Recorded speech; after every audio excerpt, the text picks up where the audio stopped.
விஜய் வந்து இந்த நாட்டை மாத்துவாருன்னு எந்த அடிப்படையில் நம்புறாங்கன்னு தெரியல. நல்லா டான்ஸ் ஆடக்கூடியவர், சினிமாவில் பஞ்சு பேசக்கூடியவர் தமிழ்நாட்டு அரசியலை மாற்றி விடுவார் அப்படின்னு நம்புறாங்கன்னா அவங்களுடைய அறிவுத்திறன் போதாமையை நினைச்சு வருத்தப்படணும். இன்னைக்கு கிரீஸ் டப்பா, இன்னைக்கு தகர டப்பா,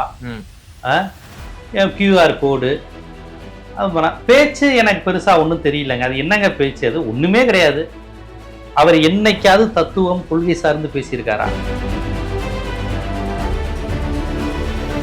திமுகவுக்கு எச்சரிக்கை, ஸ்டாலினுக்கு எச்சரிக்கை, உதயநிதிக்கு எச்சரிக்கை, இது மட்டும்தான் கட்சியினுடைய ஒரே கொள்கை. அதிமுக கூட கொஞ்சமாக அரசியல் பேசிடும் போல. இன்னைக்கு விஜய் வந்து திராவிட இயக்கம் வளர்ந்து நிற்கின்ற அந்த காலகட்டத்தில் திராவிடத்தை அழிக்க வேண்டும், தமிழ்நாட்டில் ஒன் ஆஃப் த திராவிடியன் பார்ட்டியை காலி செஞ்சிடணும், திராவிடம் வெர்சஸ் பிஜேபி இல்லைன்னா திராவிடம் வெர்சஸ் விஜய்னு கொண்டு வரணும். ஆனா தமிழ்நாடு எப்படி இருக்கு? பாஜகவினுடைய கொள்கையா ரஜினியும் கமலும் கட்சி ஆரம்பிக்கிறாங்களான்னு வந்தோடனே கட்சி இருந்த இடம் தெரியாம போயிருச்சா இல்லையா? அவருக்கு தெரியுது ஆன்மீக அரசியல் சொன்னாலும் ஜெயிக்காது, மைய அரசியல் சொன்னாலும் ஜெயிக்காது, திராவிடத்தையும் தமிழ் தேசியத்தையும் பெரியாரையும் அண்ணாயும் உள்ள இழுத்தாதான் ஜெயிக்க முடியும் விஜய்க்கு தெரியுது. அதனாலதான் ரஜினி கமல் செஞ்ச தப்ப அவர் செய்யல. இவர் அப்பப்ப இந்த மாதிரி காமெடியா ஒரு மாசத்துக்கு ஒரு நிகழ்ச்சி மீட்டிங் நடத்திக்கிட்டு இருப்பாங்க. அங்க பேசுறவங்க யாருக்குமே என்ன ஏதுன்னு தெரியாது.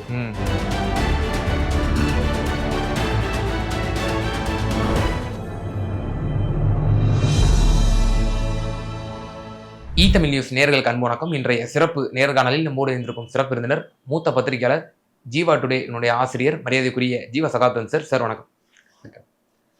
சார், கிட்டத்தட்ட 2 மாதங்களுக்கு பிறகு மக்களை சந்திக்கக்கூடிய நிகழ்ச்சியில திரு விஜய் அவர்கள் வந்து நடத்தியிருக்கிறாரு. அதுவும் பூட்டிய ஒரு அறைக்குள்ள அப்படின்னு தான் நம்ம சொல்லணும். 2000 பேர், QR கோடு இவைகளெல்லாம் வழங்கப்பட்டு இவ்வளவு பல கட்டுப்பாடுகள் விதிச்சு மக்களை சந்திச்சிருக்காரு. கிட்டத்தட்ட 2 மாதங்களுக்கு பிறகு சந்திப்புல பல பேச்சுக்களையும் வந்து அவர் வெளிப்படுத்தியிருக்கிறாரு. நீங்க ஃபுல்லா பார்த்துருப்பீங்க. எப்படி பாக்குறீங்க? தமிழக அரசியலில் மட்டுமல்லாமல் இந்திய அரசியலில், ஏன் உலக அரசியலிலே இப்படி ஒரு தலைவரை நம்ம வந்து பார்த்தது கிடையாது. மன்னராட்சி காலத்தில் கூட மக்களை சந்திக்க மன்னர் தான் நகர்வலம் வருவார்.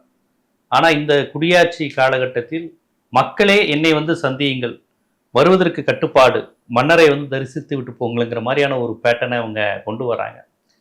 மக்களாட்சி, ஜனநாயகம், தத்துவம், இது போன்ற உணர்வுகள், உரிமை சார்ந்த ஒரு புரிதல் இல்லாத ஒரு மிகப்பெரிய கூட்டம் தமிழ்நாட்டில் உருவாயிருக்கு அப்படிங்கிறது ஒரு வருத்தத்துக்குரிய விஷயம். அந்த அடிப்படையில் விஜயை வந்து தலைவராக ஏற்றுக்கிறாங்க. விஜய் வந்து இந்த நாட்டை மாற்றுவார்னு எந்த அடிப்படையில் நம்புறாங்கன்னு தெரியல.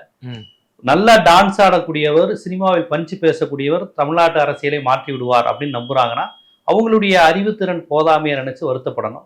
ஸோ அந்த மாதிரி ரசிகர்கள் தான் தான் பக்கம் இருக்காங்கன்னு விஜய்க்கு நல்லா தெரியுது. சிந்திக்கிறவங்க, கேள்வி கேட்கிறவங்க யாருமே அங்க இல்லைங்கிறதுனால அவர் இந்த மாதிரியான நகைச்சுவையெல்லாம் பண்ணிக்கிட்டு இருக்காரு. QR கோடு போட்டு வாங்க, தகர டப்பாவா ஏதோ போட்டு அடைச்சிருக்காங்க, யாரும் ஏறிடக்கூடாது அப்படின்னு. ஏற்கனவே கிரீஸ் டப்பா, அன்னைக்கு கிரீஸ் டப்பா, இன்னைக்கு தகர டப்பா, QR கோடு. பேச்சு எனக்கு பெருசா ஒன்றும் தெரியலங்க. அது என்னங்க பேச்சு? அது ஒண்ணுமே கிடையாது. அவர் என்னைக்காவது தத்துவம், கொள்கை சார்ந்து பேசியிருக்காரா? பெரியார் படத்தை வச்சிருக்காரு. பெரியாருடைய பகுத்தறிவு, சுயமரியாதை, சாதி மறுப்பு, மத மறுப்பு, இந்த மாதிரி ஏதாவது அவர் பேசியிருக்காரா? இந்துத்துவ எதிர்ப்பு பேசியிருக்காரா? மதவாத அபாயம் பேசியிருக்காரா? ஏக இந்துத்துவ அரசியல், அகண்ட பாரத ஆபத்து அரசியல், RSS தன்னுடைய ஒவ்வொரு அஜெண்டாவா அழகா நிறைவேற்றிட்டு வராங்க. அடிச்சு தள்ளிட்டு போறான். காஷ்மீர் 370 தூக்கேடி, பாபர் மசூதி இடிச்சு தள்ளு, இடிச்சு செஞ்சது சரி, சட்டப்படியே சரி, ராமர் கோயிலை கட்டு, SIR தூக்கு, முஸ்லிம தூக்கு, யாதவ தூக்கு, தலித்த தூக்கு, தமிழ்நாட்டில் வட இந்தியரை தூக்கி போடு. பீகார் 13ஆம் நம்பர் ஃபார்ம்ல என்ன சொல்லுது? பீகாருக்கு ஓட்டுரிமை பெற்றவர்கள் இங்க ஓட்டுரிமை பெறலாம். இவ்வளவு விஷயம் நடக்குது. தமிழ்நாட்டில் ஒரு அரசியல் தலைவர் இதை பத்திலாம் ஏதாவது பேசினாரா? திமுகவுக்கு எச்சரிக்கை, ஸ்டாலினுக்கு எச்சரிக்கை, உதயநிதிக்கு எச்சரிக்கை, இது மட்டும்தான் கட்சியினுடைய ஒரே கொள்கை. அதிமுக கூட கொஞ்சமாக அரசியல் பேசிடும் போல. கருணாநிதி எதிர்ப்பு மட்டுமே அரசியல் என்று இருந்த தொடங்கப்பட்ட அதிமுக கூட பல்வேறு அரசியல் அவ்வப்போது பேசுது. கொஞ்சம் சீடுனா நாங்க ஒரு திராவிட கட்சி அப்படின்னு பேசுது. ஆனால் இவர் ஏதோ மாத்த போறேன், புதுசா நான் கருத்துக்களை சொல்ல போறேன்னு வந்தவர் திமுக எதிர்ப்புங்கிற ஒன்றை தவிர்த்து அவர் வேற எதுவுமே பேசுவதில்லை. அதனால இது என்ன சொல்றது, எனக்கு இத ஒரு எதிர்க்க கூட எனக்கு இத ஒரு பொருட்படுத்த முடியல. ஒரு சினிமா காட்சி, ஓப்பனிங் டே, அலப்பற, விசிலு, சவுண்டு, அதை தவிர்த்து இந்த கட்சிக்கு வேற முக்கியத்துவம் இல்லைன்னு தான் நான் பார்க்கல. கடந்த காலத்துல அதிமுக மீதும் இப்படிப்பட்ட விமர்சனம் தானே வைக்கப்பட்டது. ஒரு கண்மூடித்தனமான ஒரு திமுக எதிர்ப்பு, கண்மூடித்தனமான கலைஞர் எதிர்ப்பு குறிப்பாக அப்படித்தானே கூறப்பட்டது. அப்ப அதிமுக வசம் நம்ம அந்த கேள்வி தொடுத்தோமா? குறிப்பா அம்மையார் ஜெயலலிதா கடந்த காலத்துல நீங்கள் சொல்வது போல வரலாற்றுல திராவிட இயக்க பாரம்பரியம் மிக்கவர்கள் அவர்கள் என்ற அடிப்படையில 69% இடஒதுக்கீடா இருக்கட்டும், இந்த மாதிரி ஒரு சில காரியங்கள் செய்தாலுமே கூட பல விஷயங்கள் நீங்க எடுத்து பார்த்தீங்கன்னா கலைஞர் எதிர்ப்புங்கிற மையப்படுத்தி அவங்களோட அரசியல் அமைஞ்சிருக்கு. இல்ல, ரசிக மனநிலையில் உருவாக்கப்பட்ட கட்சி தான் அதிமுக. ம். ஆனால் கொள்கை என்னன்னு கேட்டப்ப திமுகவும் நாங்களும் ஒரே கொள்கைன்னு சொல்லிட்டாரு. 5 விடயங்கள்ல இரட்டை குழு துப்பாக்கின்னு சொன்னாங்க. ஆமா, நாங்க திமுகவும் நாங்களும் ஒரே கொள்கை அப்படின்ட்டார். என்ன மதம்? திராவிட மதம். புரியுதுங்களா? அதனால எம்ஜிஆர் வந்து திராவிட இயக்கத்துக்கு எதிரானவர் கிடையாது. ஆனால் திராவிட இயக்க புரிதல் முழுமையாக இல்லை என்பது அவர் மீதான விமர்சனம். இடஒதுக்கீடுல இடையில பிரச்சனை பண்ணிட்டாரு, அப்புறம் மாத்திக்கிட்டாரு. பல்வேறு அனைத்து ஜாதி அர்ச்சகர்கள் கூட ஒரு கமிஷன் போட்டார். மகாராஜன் கமிஷனா இது ஒன்று போட்டு அனைத்து ஜாதி அர்ச்சகர்களை கூட பண்ணார். தான் சில விஷயங்கள் நமக்கு தடுமாற்றம் இருக்குன்னு திராவிட கழகத்தோடு ஆலோசித்து அதையெல்லாம் சரி செய்து கொண்டார். ஸோ அவரிடம் அந்த ஒரு இது இருந்தது. ஈழத்தமிழர் விஷயம், அவரை மலையாளின்னு சொல்லி விமர்சனம் வந்த போது ஈழத்தமிழர் விவகாரத்தில் ரொம்ப தீவிரமா இருந்தார்.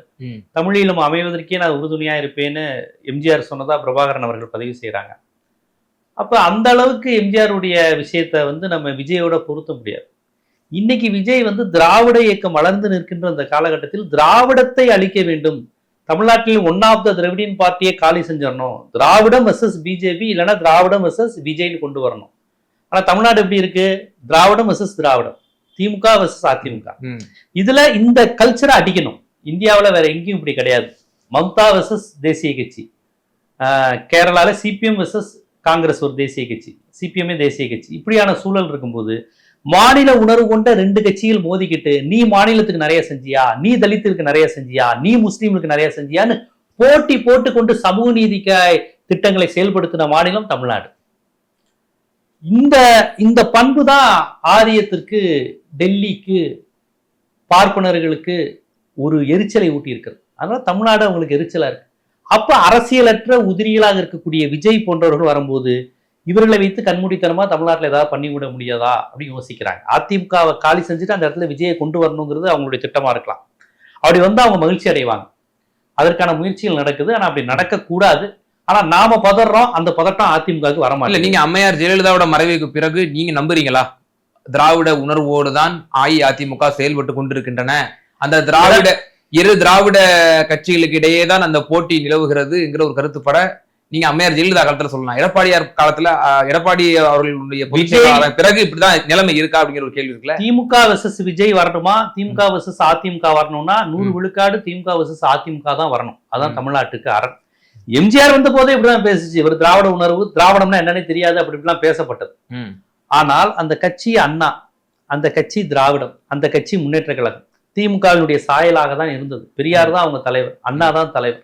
இப்ப எடப்பாடி தலைமை வந்த போது அந்த விமர்சனம் வந்தது, முழுக்க RSS கைப்பாவியா மாறிட்டாங்க. ஆனாலுமே அண்ணாவை அவமானப்படுத்திட்டாங்கன்னு வந்த போது 2 நாள் கழிச்சாவது பதறிக்கிட்டு அறிக்கை விட்டாங்கல்ல. நீங்க பெரியார் எதிர்க்கு கிடையாது, பெரியார் தான் எங்க தலைவர்னு அவங்களால பதறிக்கிட்டு சொல்ல முடியுது இல்ல. நீங்க கட்சியில் அடையாள அரசியலை நீங்க பாக்கலையா? அடையாள அரசியல் தேவை. அடையாள அரசியலுங்கிறது சில சமயம் தேவைதான். அண்ணாவையும் பெரியாரையும் அடையாளத்துக்காக வச்சிருக்காங்கன்னா கூட தமிழ்நாட்டின் அடையாளம் பெரியாரும் அண்ணாவும் தான். இல்ல அதிமுக இந்து முன்னணி மாநாட்டுல பங்கேற்கும் சொல்றேன். அதுல அண்ணாவை விமர்சனம் பண்ணும் போது கூட தமிழ்நாட்டுல எதிர்ப்பு வந்தோன்னா பதறிக்கிட்டு நாங்க கலந்துக்கிட்டா என்ன தப்புன்னு அவங்க பேசலையே. இல்ல அது இல்ல இது இல்லன்னு பதறிக்கிட்டு தான் பதில் சொல்றாங்க. நீங்க வேலுமணி, எடப்பாடி, செங்கோட்டையன், OPS, டிடிவி இவங்க இல்லைங்க அதிமுகவின் அடையாளம். அதிமுகவின் அடையாளங்கிறது ஒரு பார்ப்பனரே முதலமைச்சரா இருந்தாலும் தமிழ்நாட்டில் 69% நான் தான் கொண்டு வந்தேன், இது திராவிட கட்டுமானத்துக்குள் வந்தாதான் நம்ம நிக்க முடியும்னு உணர்ந்தாங்க பாருங்க ஜெயலலிதா. அதுதான் அதிமுக. எங்க நம்மள மலையாளின்னு சொன்னாலும் இல்ல நான் தமிழ் உணர்வு, கருணாநிதியோட நான் தமிழ் உணர்வாளர், கலைஞரோட நான் தான் தமிழ் உணர்வாளர் ஈழத்தமிழர்களுக்கு போட்டி போட்டு செய்ய வச்சுச்சு பாருங்க. அதுதான் திராவிட கட்டுமானம், அதுதான் தமிழ்நாட்டு அரசியல் ஓட்டிங் பிஹேவியர். புரியுதுங்களா? நீங்க உடனே இந்த விஜயையும் இந்த எம்ஜிஆரையும் சமப்படுத்த முடியாது. எம்ஜிஆரும் இப்படித்தானே அப்படின்னா எம்ஜிஆர் அப்படி அல்ல. எம்ஜிஆர் வந்து திமுகவினுடைய பல பண்புகள் வந்து வேறுபட்டவரா இருக்கலாம். ஆனா விஜய் வந்து திராவிட இயக்கத்தின் அடிநாதத்தை அழிக்க வந்தவர். அவர் அடிநாதத்துக்கு எதிரானவன்னு சொல்லல, அவர் ஏதோ ஒரு கருவியா வந்து அதுக்குதான் பயன்பட போகிறார். அதனால அதிமுக வந்து எடப்பாடி வச்சு நீங்க இறக்கிடாதீங்க. இப்போ இந்த இதுலயே கூட நீங்க கொள்கை இல்லாத கூட்டம்ன்றீங்க. ஆனா அவருக்கு தெளிவுபடுத்துறாரு. நாங்க பாத்தீங்களா சிஏக்கு வந்து நாங்க ஒரு தெளிவான ஒரு ஸ்டாண்ட் எடுத்திருக்கோம், வக்ஃபு திருத்த சட்டத்திற்கு இதெல்லாம் தெளிவான ஸ்டாண்ட் எடுத்திருக்கோம்னு சொல்லி அவர் பட்டியல. தமிழ்நாட்டுல அப்படி எடுத்துதாங்க ஆகணும். தலைவரா பெரியாரு, அம்பேத்கர், காமராஜர்னு சொல்லிட்டாரு. ம். இந்த ஸ்டாண்ட் எடுத்துதான் ஆகணும். அவர் எதுக்கு அதை எடுத்து பேருங்க? இங்க பாஜகவினுடைய கொள்கையா ரஜினி கமலும் கட்சி ஆரம்பிக்கிறாங்களான்னு வந்தோடனே கட்சி இருந்த இடம் தெரியாம போயிருச்சா இல்லையா? அவருக்கு தெரியுது ஆன்மீக அரசியல்னு சொன்னாலும் ஜெயிக்காது, மைய அரசியல்னு சொன்னாலும் ஜெயிக்காது. திராவிடத்தையும் தமிழ் தேசியத்தையும் பெரியாரையும் அண்ணாவையும் உள்ள இழுத்தாதான் ஜெயிக்க முடியும் விஜய்க்கு தெரியுது. அதனாலதான் ரஜினி கமல் செஞ்ச தப்ப அவர் செய்யல. புரியுதுங்களா? அதனால இல்ல இவருடைய போக்குங்கிறது திராவிடத்தை வளர்த்தெடுப்பதா இருக்கிற திராவிட கருத்தியில காலி பண்ணுவதான்னு தான் நான் பாக்குறேன்.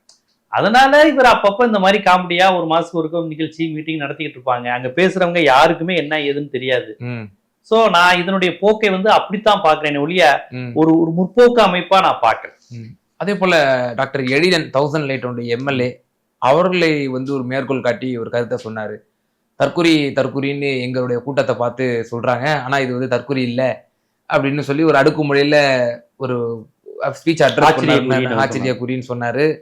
நாங்க வந்து இந்த மாற்றத்திற்கான ஒரு அறிகுறி அப்படின்லாம் கூட இந்த மக்கள் அப்படின்ற மாதிரி சொன்னாரு. அஞ்சலி அம்மாளுடைய உறவினர் அவரே வந்து இப்படி சொல்லிட்டாரு அப்படிங்கறத ஒரு ஆதரவா அந்த ஸ்பீச்சை வந்து அவர் எடுத்துக்கிறார் இல்லையா? இது எப்படி பாக்குறீங்க? எழிலன் அவர்கள் திராவிட இயக்க பின்னணி, இடதுசாரி இயக்க பின்னணி கொண்டவர். அவங்களுடைய மாமனார், அப்பா வழியும் சரி, தாய் வழி எல்லா வழியும் ஒரு நல்ல ஒரு முற்போக்கு பாரம்பரியம் கொண்ட ஒரு பின்னணியை சேர்ந்தவர். அடிப்படையில் சிறந்த பெரியாரிய சிந்தனையாளர்.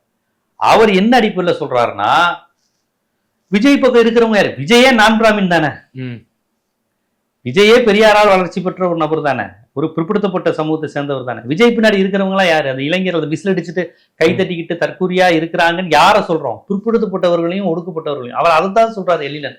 ஏன் நம்ம பயலுக்கு தான் அவனுங்களை நம்ம கொஞ்சம் அரசியல் படுத்தாம விட்டுட்டோமோ, அந்த பக்கம் இருக்கிறவங்கள்ட்ட நம்ம அப்படி சொல்லி அவங்களை அப்படியே நிரந்தர எதிரி ஆக்கிறாதீங்க.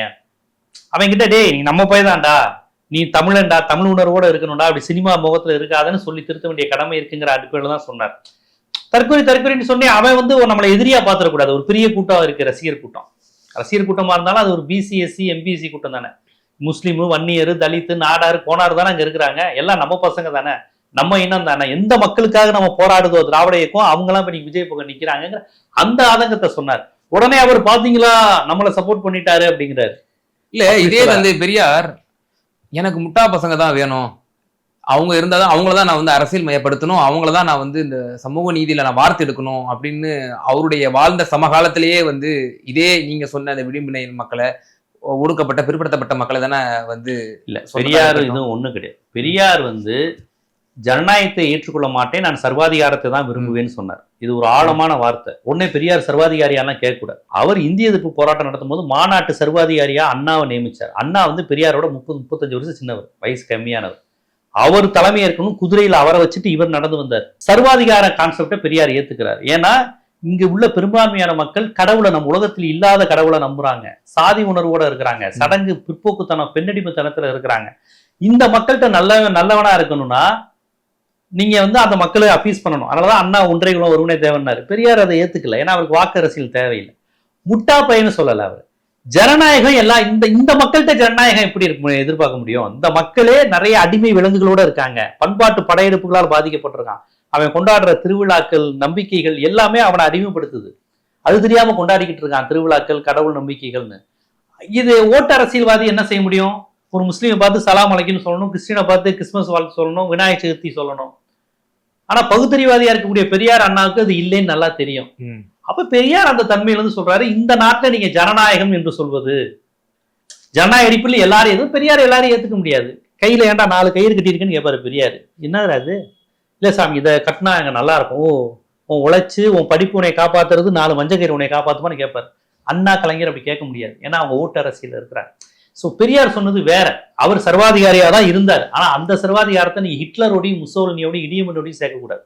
அவருடைய சர்வாதிகாரங்கிறது மக்கள் அரசியல் படுத்தப்படாம இருக்கிறாங்கிறப்ப, மக்கள் வந்து பெரும்பான்மையான மக்கள் வந்து கடவுள், ஜாதி, மதம், சடங்கின் நம்பிக்கையின் அடிப்படையா இருக்கிறாங்க.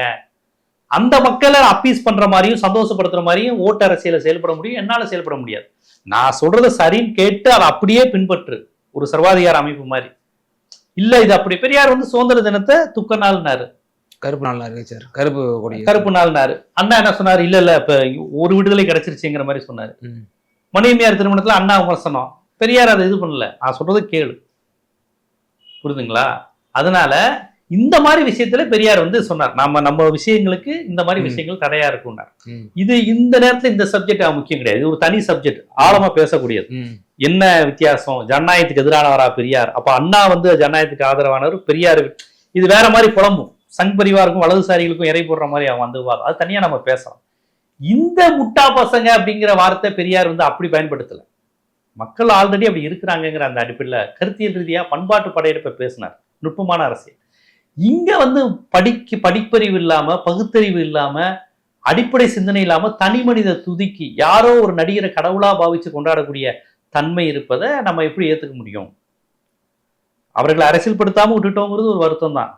அதை நம்ம செய்யணும் அப்படிங்கிறதும் பெரியார் சொன்னதும் ஒண்ணு கிடையாது. ஸோ வேறுபடுத்தி பார்க்கணும் அப்படின்னு சொல்றீங்க.